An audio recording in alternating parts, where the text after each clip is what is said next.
Telugu Desam party వారు ఎవరైనా సరే, వాళ్ళు తెలుగుదేశం పార్టీ వారు అయితే చాలు, ఎవరినైనా కూడా వాళ్ళు పోయి కొట్టచ్చు, ఎవరి ఆస్తులైనా కూడా వాళ్ళు ధ్వంసం చేయొచ్చు,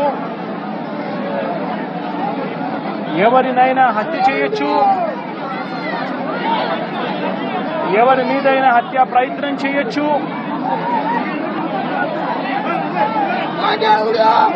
వాళ్ళు ఏమి చేసినా కూడా పోలీసులు ప్రేక్షక పాత్ర మాత్రమే పోషిస్తారు.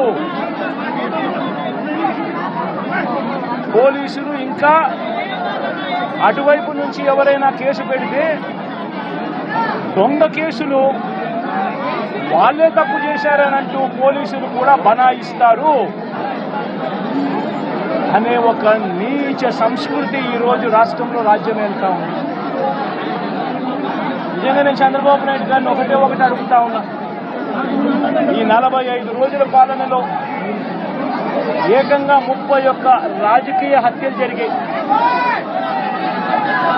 31 కూడా కాదు. ఇక్కడికి రాకముందు మా వాళ్ళు నాకు చెప్పిన సంఖ్య 36. 45 రోజుల్లో దాదాపుగా 36 రాజకీయ హత్యలు, 300కు పైగా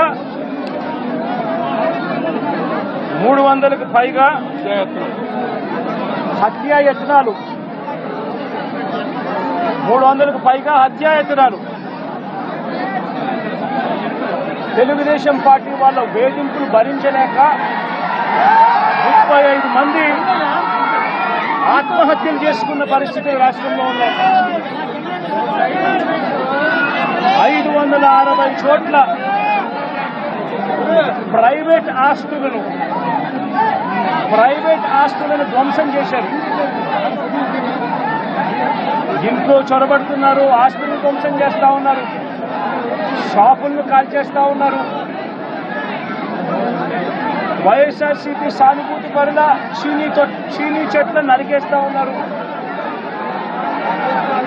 ఇటువంటి ప్రైవేట్ ఆస్తులు 560 చోట్ల ప్రైవేట్ ఆస్తులను ధ్వంసం చేశారు. 490 చోట్ల ప్రభుత్వ ఆస్తులను ధ్వంసం చేశారు. 490 చోట్ల ప్రభుత్వ ఆస్తులను ధ్వంసం చేశారు.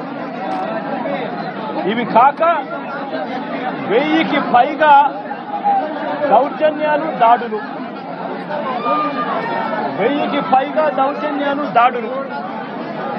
ఈ 45 రోజుల్లో తెలుగుదేశం పార్టీ అధికారులు